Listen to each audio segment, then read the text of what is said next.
क्या सुने थे तुम लोग? इसके पहले स्वादिष्ठान चक्र के बारे में सुना जा रहा था।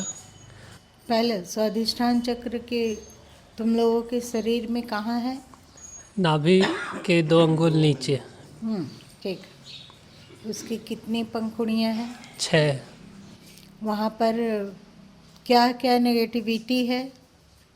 क्रोध, वैमनस्य, क्रूरता, घृणा, इच्छा और अहंकार।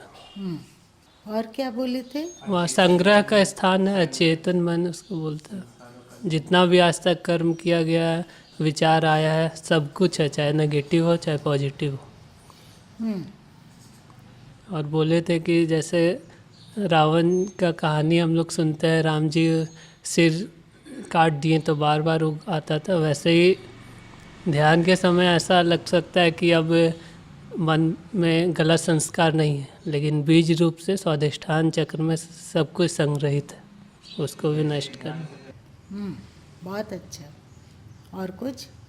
इसी में हम लोग फिर आगे सुने कि इसको स्वादिष्ठान चक्र को ख़त्म करने के लिए या उसके प्रभाव से बचने के लिए सभी धर्म में आया ब्रह्मचर्य, खास करके हिंदू धर्म में।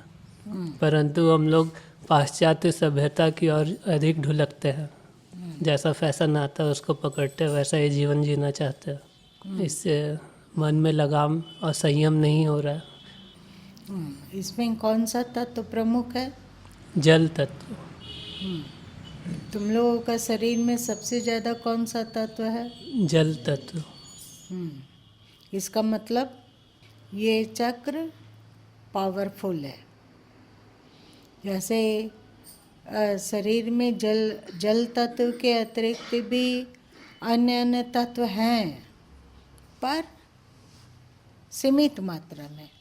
अग्नि भी है, वायु भी है, आकाश भी है, पृथ्वी भी है, सब कुछ है।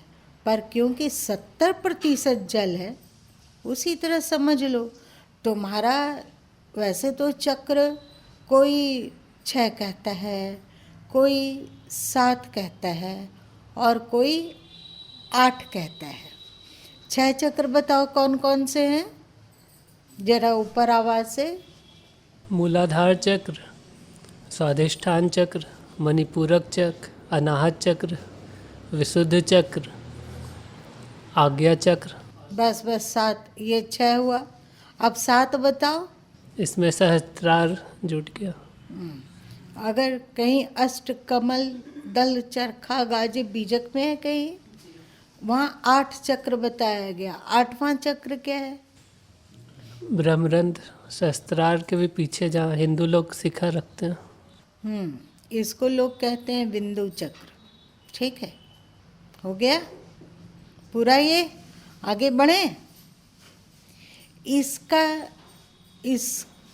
इसका जो प्रतीक पशु हमारे पूर्वजों ने चुना स्वादिष्ठान चक्र का, कि प्रतीक रूप में कौन सा पशु से इसका मेल खाता है स्वभाव से, तो उन लोगों ने चुना मगर को। मगर जल में भी रहता है और थल में भी। सुस्त होता है ना, बहुत तेजी से भागता नहीं है, सुस्त होता है। परंतु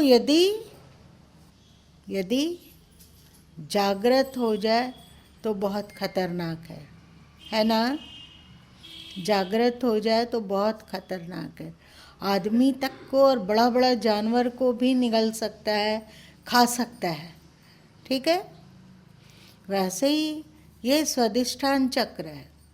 स्वादिष्ठान चक्र यदि नेगेटिविटी उसमें जागे प्रचंड रूप से, तो व्यक्ति के जीवन, मन, बुद्धि, इंद्रियां इत्यादि सबको स्वाहा कर सकती है।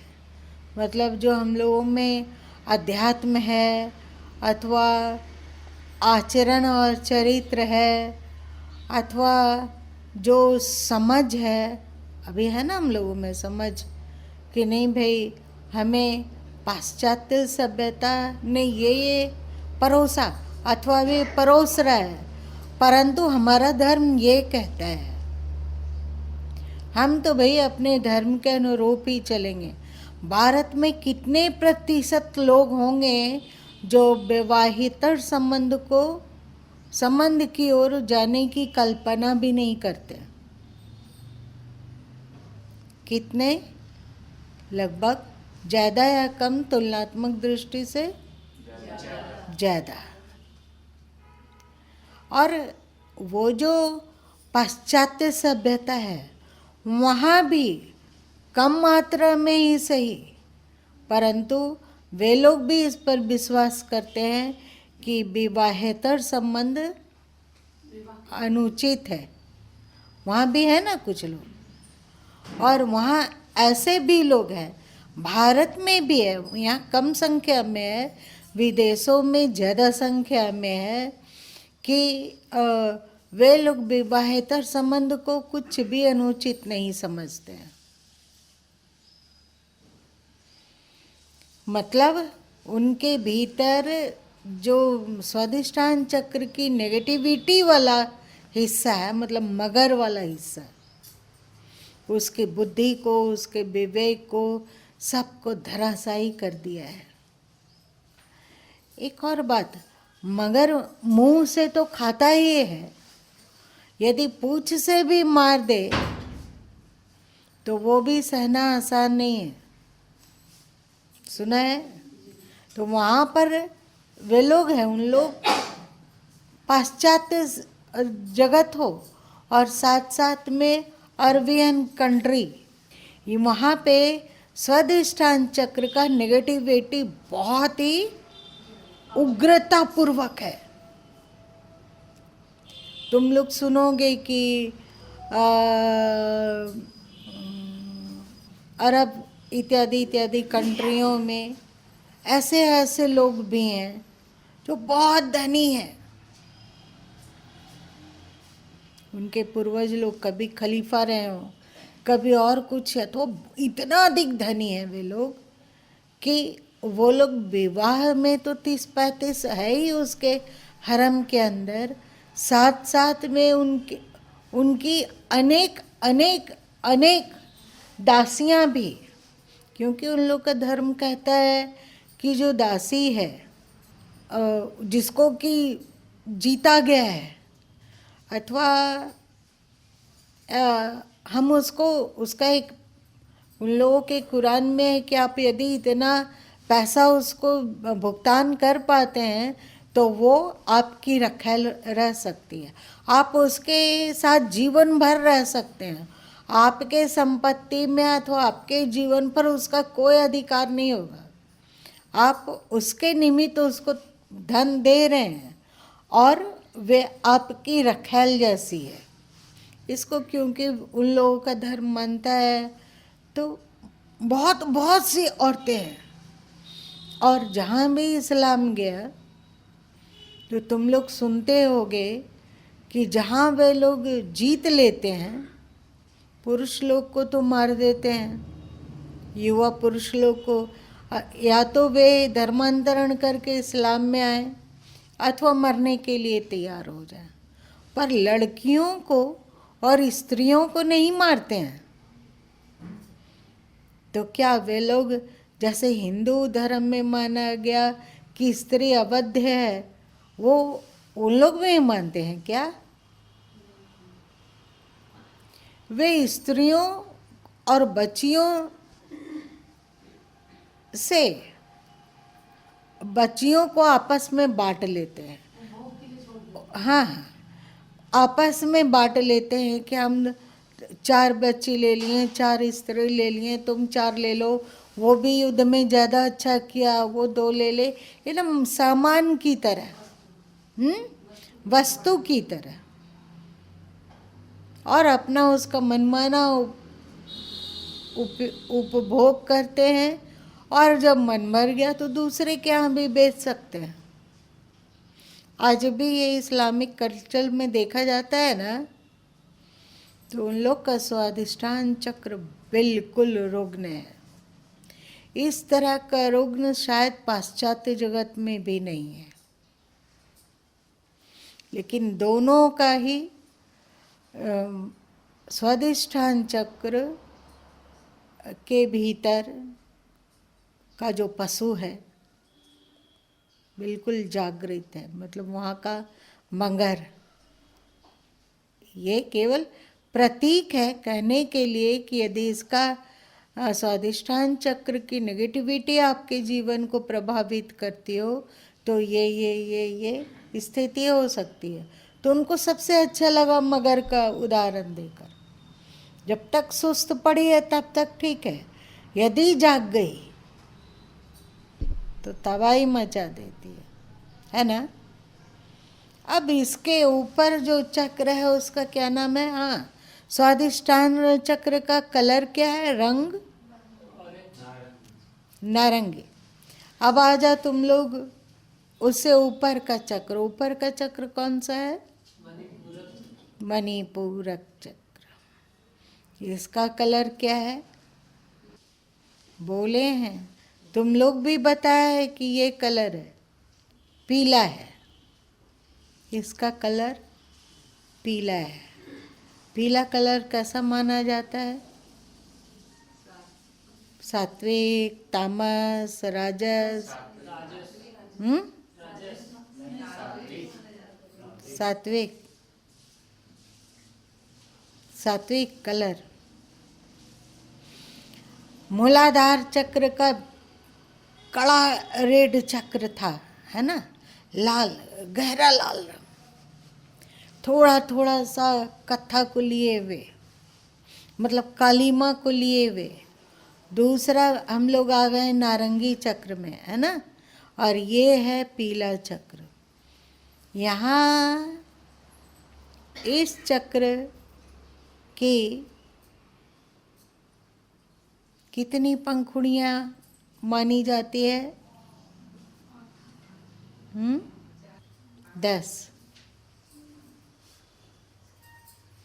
10 पंखुड़ियाँ मानी जाती है।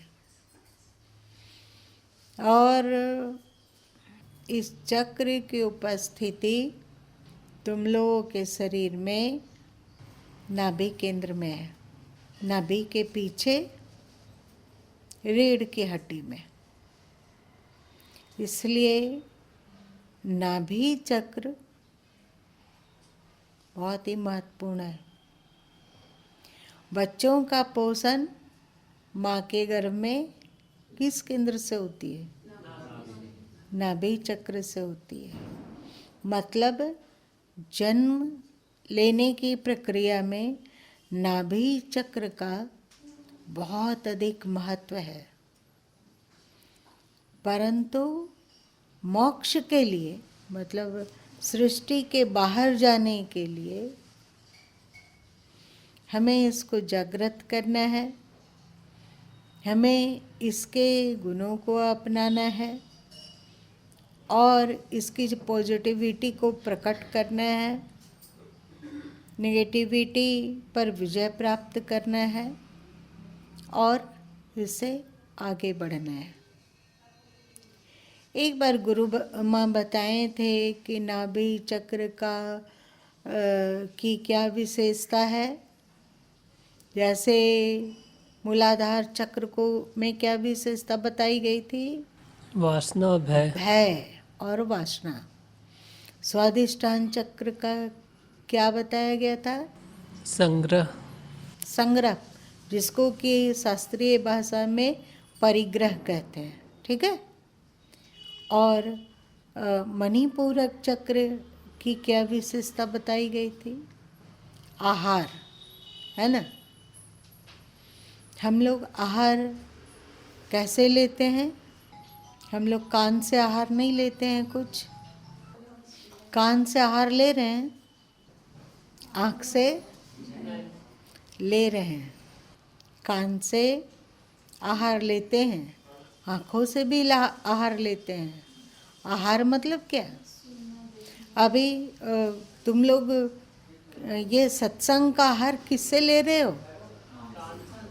जीभ से तो नहीं ले रहे हो, लेकिन ये तो आहार है, अंदर कुछ जा रहा है, जा रहा है, अंदर कुछ जा रहा है। तो कान से भी आहार लेते हैं और आँखों से भी आहार लेते हैं और नासिका से भी आहार लेते हैं। मान लो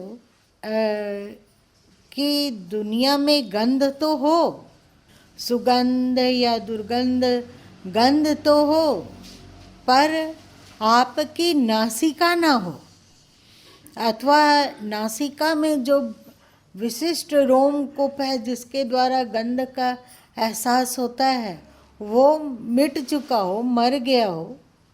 अभी कोरोना में हुआ ना कि जिसको कोरोना हो रहा है उसमें से बहुत सारे लोग का गंध मर गया। हाँ, टेस्ट भी मर जाता है और गंध भी मर गया। तो बाहर में गंध तो है परंतु वो हमारे लिए नहीं है। इस गंध का अनुभव अंदर से कोई कर रहा है कि बाहर से आ रहा है? बाहर से आ तो जरूर है परंतु गंध को हम नहीं जानेंगे यदि अंदर में कोई बैठ के उस गंध को पहचाने नहीं तो, है ना। और एक अजीब बात देखो कि मानव शरीर में जो गंध उपयोगी है तो ईश्वर के द्वारा ही उसकी नासिका में ऐसी ग्रंथियां हैं कि उपयोगी गंध को वो सुगंध कहता है और अनुपयोगी गंध को वो दुर्गंध कहता है। तो जो हम लोगों की नाक जिसको सुगंध कह रही है, क्या वे सभी जीव जंतुओं के लिए सुगंध है? बताओ, कोई उदाहरण दो जहाँ पर सड़ा हुआ मांस की बदबू उठ रही हो, सड़ा हुआ मांस हो, तो वहाँ पर गिद्ध अथवा आसपास के जो जंगली जीव जंतु हैं उसको टेस्टी और सुगंधित लगेगा कि हम लोग के जैसे ही बदबू लगेगा? हम लोग जहाँ पे यदि मुर्दा जिंदा हो और सड़ रहा हो तो हम लोग वहाँ जाएंगे तो टिक नहीं सकेंगे, इतनी बदबू उठती है सड़े हुए शरीर से। परंतु बाघ के लिए, सियार के लिए, मांसाहारी भालू लोग के लिए, चीता लोग के लिए, शेर के लिए वो सुगंधित चीज़ है। जैसे अभी हम लोग आम की खुशबू पाते के साथ ही उस ओर आकर्षित होते हैं क्योंकि आम में हम लोगों को खुशबू लग रही है। परंतु क्या एक शेर और भालू भी आम के खुशबू से आकर्षित हो जाएगा? उसके लिए वो दुर्गंध है। तो नाक को तो भगवान ने ऑटोमेटिक कर दिया, व्यवस्था कर दिया, ये बहुत अच्छा किया, परफेक्ट।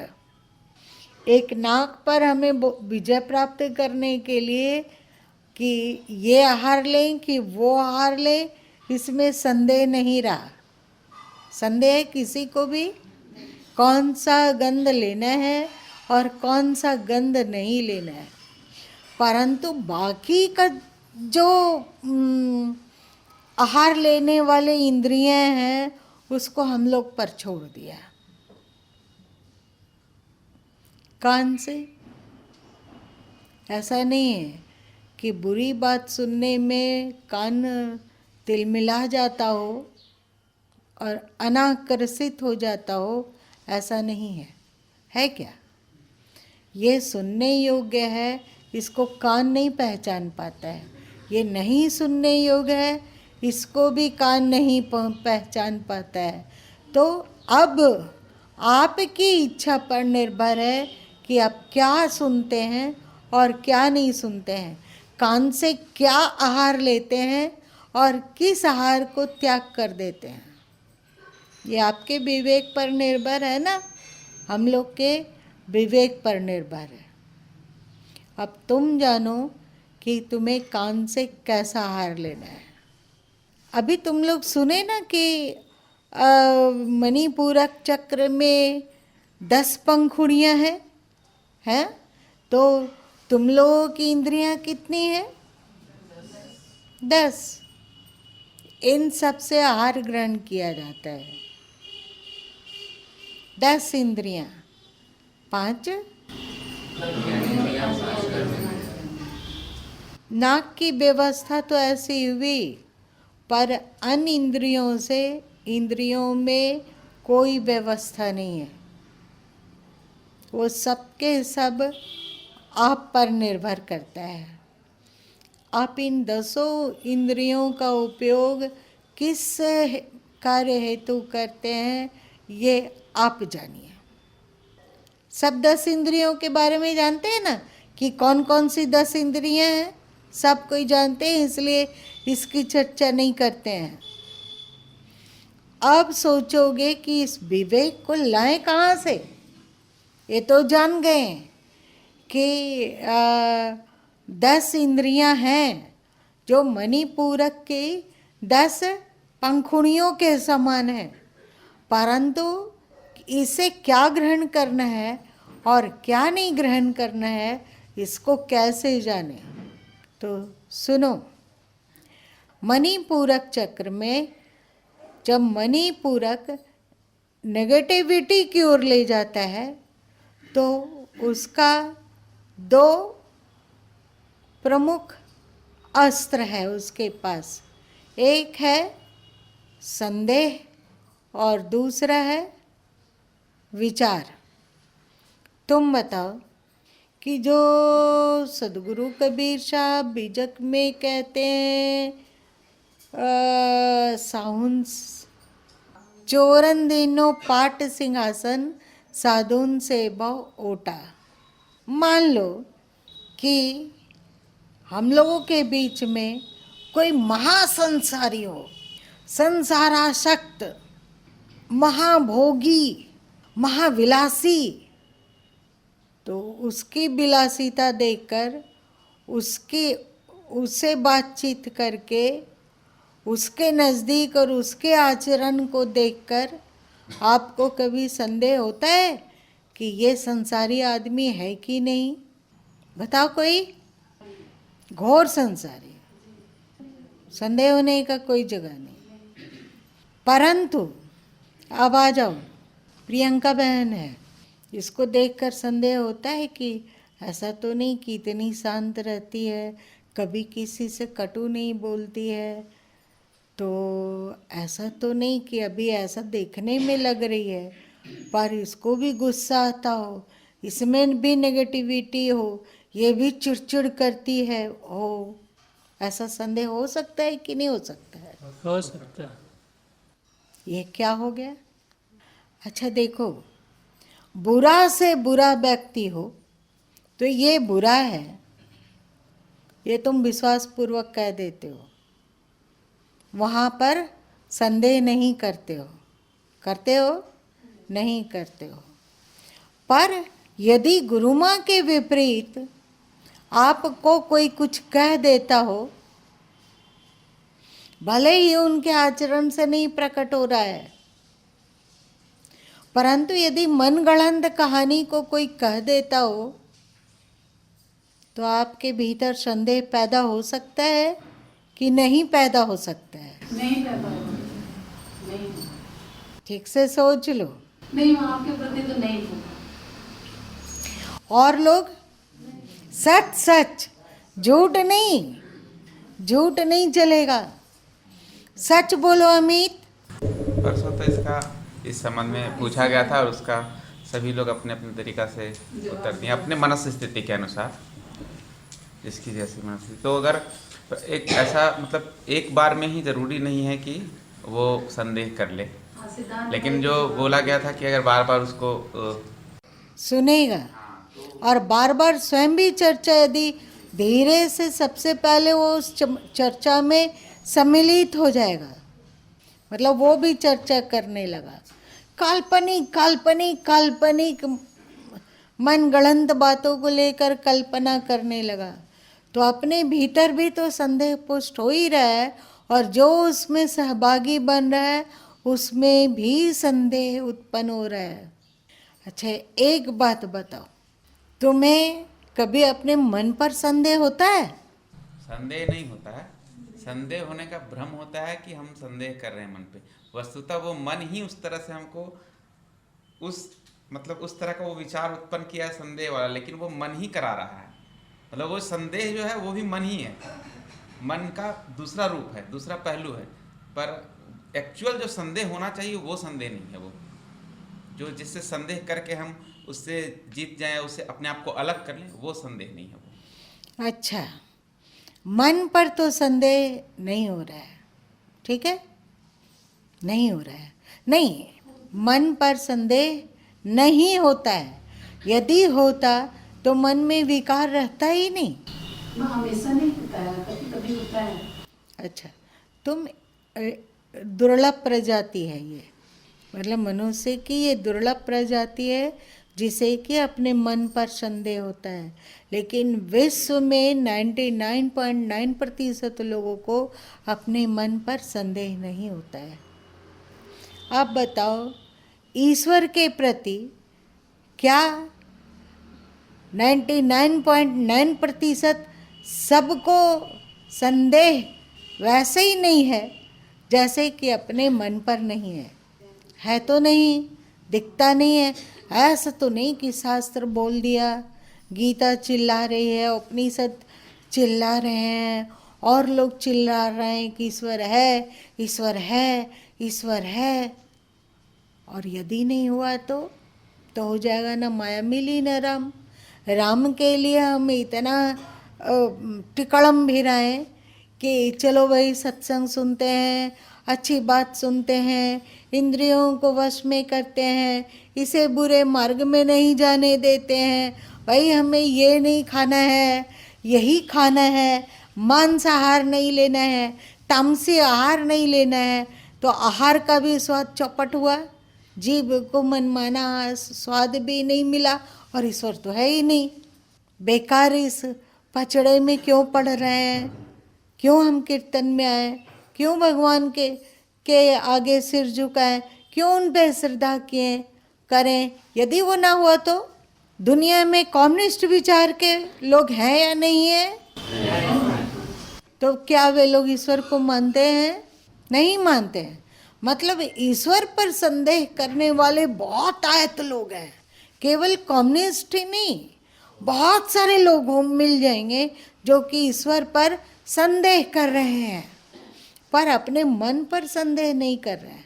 अच्छा ये बताओ, हम ये कहते हैं कि भगवान यदि है तो दिखता क्यों नहीं है?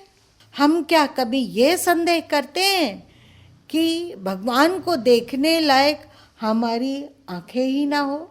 है तो शास्त्र कहता है कि भगवान सब जगह है, परंतु शायद हमारी आँखों में ही वो पात्रता नहीं हो कि जिससे कि हम भगवान को देख सके।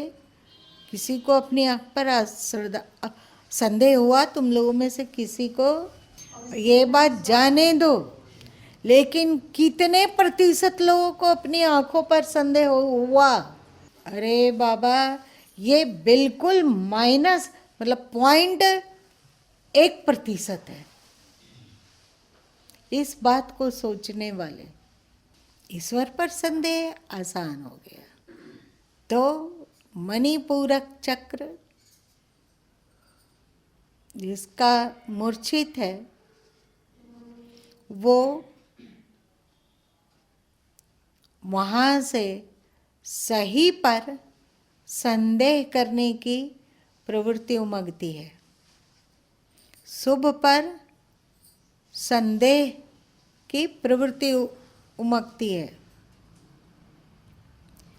अथवा सत्य पर संदेह करने की प्रवृत्ति उमगती है।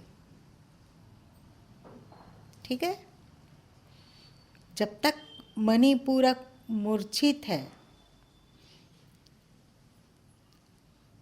तुम लोग कहते हो ना कि जो गाड़ी को ड्राइव कर रहा हो उसके बगल के व्यक्ति को सोना नहीं चाहिए, ये सबको ही जानते हो। क्यों कहा जाता है इस बात को? अगले को भी नींद आने की संभावना है। नींद तामस है ना? नींद तामस है। तुम ध्यान कर रहे हो और तुम्हारे अगल बगल 2-3 व्यक्ति सो रहा हो खर्राटा भर के, तो हो सकता है कि तुम्हें भी सोने का मन करने लग जाए और लगे कि नींद आ रही है, थोड़ा सो ही लेते हैं। इसका मतलब है कि आपके भीतर तमस बढ़ने लगा संगति के कारण। तो यदि मणिपूरक चक्र मूर्छित हो, मतलब सुषुप्त अवस्था में हो, तो उससे जो तरंगित होने वाले परमाणु विस्तारित होंगे, वो भी तमस होगा। तो श्रेष्ठ के प्रति, शुभ के प्रति, सत्य के प्रति संदेह ये पैदा करता है। और फिर एक और दृष्टि लाता है, वो है दोष दृष्टि। दोष दृष्टि।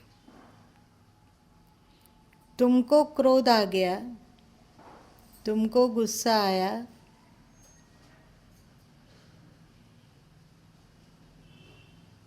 पर यदि तुमको कोई कहता हो कि तुम इस तरह क्रोध काहे किए, तो हम लोग बोलते हैं कि वो ऐसे बोला, वो ऐसे ही किया, ऐसे कड़क के बोला, वो झूठ बोला, हम पर आरोप लगाया, ये सब हमें सहन नहीं होता है। और कोई झूठ आरोप लगाता है तो तिलमिलाया हुआ लगता है, वो ऐसा किया इसलिए हम गुस्सा किए। अगले पर सारा संदेह कहाँ गया, सारा ठिकरा हम कहाँ फोड़ें? दूसरे पर। क्या आपने अपने ऊपर कभी उस समय संदेह किया कि ऐसा तो नहीं कि हमारा ही मन गोलमाल हो इसलिए अगला व्यक्ति ऐसा बोल दिया है, अथवा हमारे ही मन में कमजोरी हो इसलिए कोई कुछ बोला तो तुरंत हम आग बबूला हो गए, हमारे में ही शांत रहने का संस्कार ना हो। ऐसा क्या हमेशा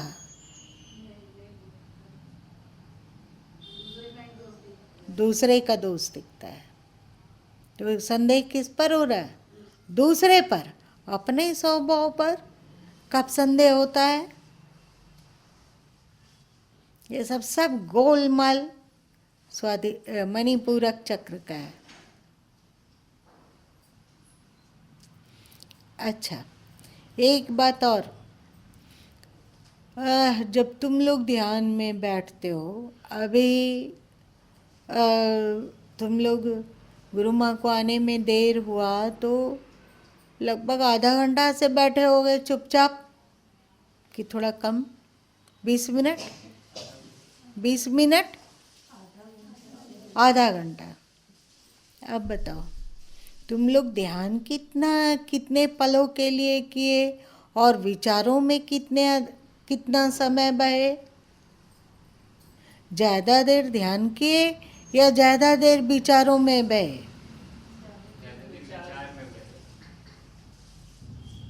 परफेक्ट, सही। सबका अनुभव हुआ कि ज़्यादा देर विचार में बहे अथवा सो गए, दो ही काम होता है। थोड़ी देर आराम से, इतना तो घर में कभी बैठ नहीं पाते हैं, चुपचाप हाथ पैर मोड़कर शांति से, तो थोड़ी सी झपकी का आनंद ले ले, अथवा मन को सोचने का अच्छा अवसर मिला तो ये लगा मन एक विचार के बाद दूसरा समाप्त भी नहीं होने पाया कि तीसरा विचार उत्पन्न हो गया, तीसरा समाप्त नहीं होने पाया, चौथा विचार उत्पन्न हो गया, विचारों के जलजला में बहते रहे, आधा घंटा व्यतीत हो गया लेकिन सोच नहीं पाए, अथवा अगर जोड़ घटाव करते हैं तो पाते हैं आधा घंटा में ज़्यादा से ज़्यादा 1-2 मिनट के लिए ध्यान हुआ होगा, है ना? विचारों की प्रबलता और विचारों का बहुतायत, ढेर सारे विचार, वो मणिपूरक चक्र की रुग्णता का प्रतीक है।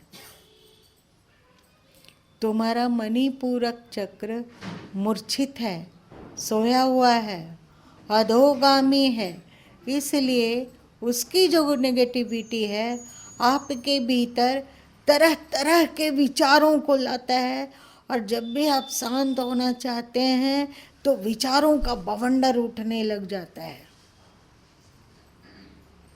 ये स्वाधिष्ठान चक्र है। अब क्या करें हम?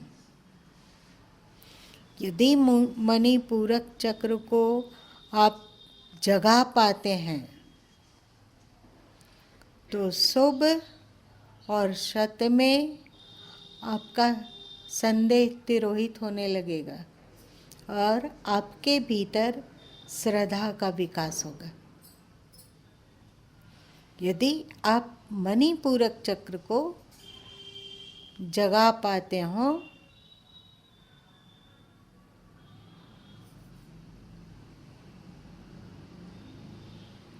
तो शुभ और सत्य में संदेह नहीं, श्रद्धा होगा। गीता है, उपनिषद है, बीजक वाणी है, अन्य संतों की वाणी है, उन लोगों के प्रति श्रद्धा होगी, पर साथ साथ में श्रद्धा के साथ में विचार के स्थान पर आपके भीतर विवेक भी आएगा। विचार के स्थान पर विवेक भी आएगा। अब जब तुम अपने ये मणिपूरक के नेगेटिविटी पर विजय प्राप्त कर लिए, मतलब संदेह और विचार जो उसका नेगेटिविटी था वो मणिपूरक के सोए रहने के कारण था, ठीक है ना। और जब आपका मणिपूरक जाग गया तो आपका संदेह श्रद्धा में बदल गया और विचार विवेक में बदल गया। अब आपके पास आहार ग्रहण करने के लिए 10 इंद्रियां हैं। अब आप शांतिपूर्वक, विवेक आ गया है इतना कि अब क्या देखना है इसका विवेक आप जागे। आँखों से क्या आहार लेना है इसका निर्णय तुम विवेक से कर सको, ये क्षमता दे देगा मणिपूरक चक्र। कान से शब्द का, कौन से शब्द का आहार ग्रहण करना है इसका विवेक कौन देगा? मणिपूरक चक्र। जीभ से, मतलब भोजन इंद्र, रसेंद्रियां से, जीभ से कौन सा स्वाद लेना है और कौन सा त्याग छोड़ना है इसका भी विवेक देगा मणिपूरक चक्र। हाथ से क्या करना है और क्या नहीं करना है इसका भी विवेक देगा मणिपूरक चक्र। पैर से कहाँ जाना है, कहाँ नहीं जाना है इसका भी विवेक देगा मणिपूरक चक्र। वाणी से क्या बोलना है और क्या नहीं बोलना है इसका भी देगा मणिपूरक चक्र ही विवेक देगा। उसी तरह उपस्थ और गुद, जनेंद्रियां और गुदा से कहाँ प्रवृत्त होना है, कहाँ नहीं प्रवृत्त होना है इसका भी विवेक देगा आपको मणिपूरक चक्र। त्वचा से क्या स्पर्श करना है, क्या स्पर्श नहीं करना है इसका भी विवेक देगा मणिपूरक चक्र। और तो और हम लोग मन के द्वारा भी आहार लेते हैं? लेते हैं? ठीक से सोचो, मन से आहार लेते हैं ना। बहुत सारा मन में विचार उत्पन्न हुआ, कोई विचार है जो कि उस विचार में आपको रस मिला। कोई एक विचार उठा, बहुत सारा विचार, लेकिन उसमें से कोई विचार में आपको रस मिलने लगा। अब उस रस को ग्रहण करना है कि ये त्याज्य है, इसका भी विवेक देगा मणिपूरक चक्र। मन में बहुत सारे विचार उत्पन्न हुए। मन किया कि अगले ने हमारे साथ बुरा व्यवहार किया है, हमें उसका सिर फोड़ देना है। जब देखो तब मेरी शिकायत करता रहता है। जब कहीं भी भीड़ में हमें ताना कसता है, और सच पूछा है तो अगला ताना कस रहा है कि नहीं पता नहीं है, लेकिन हमारा मन व्याख्या किया कि वो बिल्कुल हमारे साथ दुष्टता करता है, तो जाते हैं उसके कपड़ों में खेत बाड़ी में छिड़कने वाली दवा का प्रेशर मार के सबको गंधा देते हैं। आपका मन इसमें रस लेने लगा। जब तक रस नहीं लेगा तब तक वो तुम करोगे कैसे? समझ रहे हो ना? आपका मन उसमें रस लिया, इसलिए तो आप ये उठपटांग कर्म करने के लिए में आगे बढ़ गए। यदि मणिपूरक चक्र आपका जागृत होगा तो होगा कि मन के इस विचार को ग्रहण करना है या नहीं। अभी हो सकता है कि 50-50 पर हो। हम लोगों का अंदर में कुछ विचार उत्पन्न होता है, करने का मन करता है। हमको ऐसा बोला, हमने ईंट का जवाब पत्थर से दिया। मन करता है करने का, बहुत विचार उत्पन्न होता है। कभी कभी ऐसा होता है, तुम लोग देखे हो कि मन करता है कि उसको 4 बात सुना दें। बहुत करता है मन।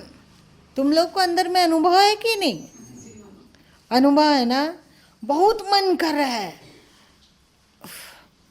लेकिन नहीं, हम ऐसा नहीं बोल सकते। बेमतलब की अशांति बढ़ेगी, बेमतलब तू तकार होगा, बेमतलब बात बढ़ेगी। आवत गाली एक है, उल्टा थोत अनेक। कहे कबीर न उलटिए, फिर एक का एक। कोई गाली दिया, अभी केवल बोला गधा है। मान लो कोई गाली दिया, वो बोला गधा है, तुम्हें भी उसका जवाब देने का मन किया। तुम बोले यदि हम गधा हैं तो तुम सुअर हो, तुम बोल दिए। अब क्या होगा? ये बात आगे बढ़ेगी कि वहीं शांत हो जाएगी? बात खत्म हो गई, आगे बढ़ेगी। फिर अगले के अंदर जो कहीं पर खोसी हुई गालियां हैं, वो सब उसके अंदर से बड़बड़ निकलने लगेगा। और तुम्हारे भीतर जो गालियां संग्रहित है, पुराने समय में किसी काल में तुमने संग्रहित किया है, वो तुम्हारे भीतर से बड़ा निकलना शुरू हुआ। तुम इधर हो, वो उधर, एक कंपटीशन चल पड़ा। बताओ, ये कितनी परेशानी बढ़ जाएगी कि घटेगी?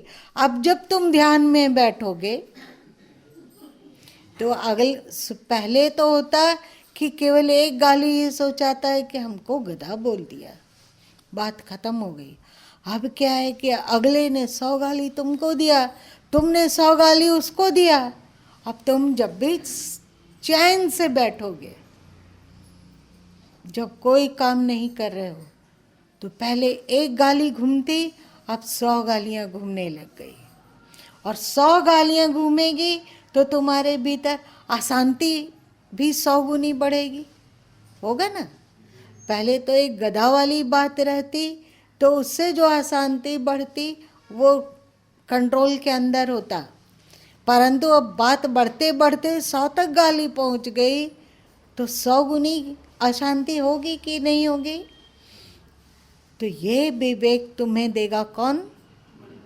जागृत मणिपूरक। आज हो गया समय समाप्त।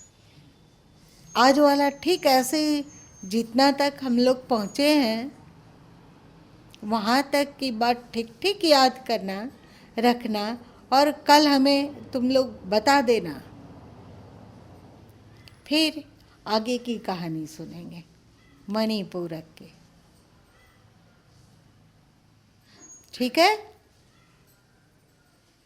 अब तुम लोगों को तो मणिपूरक पर संदेह हो सकता है कि ये है भी कि नहीं है, या कपोल कल्पना है बाबा।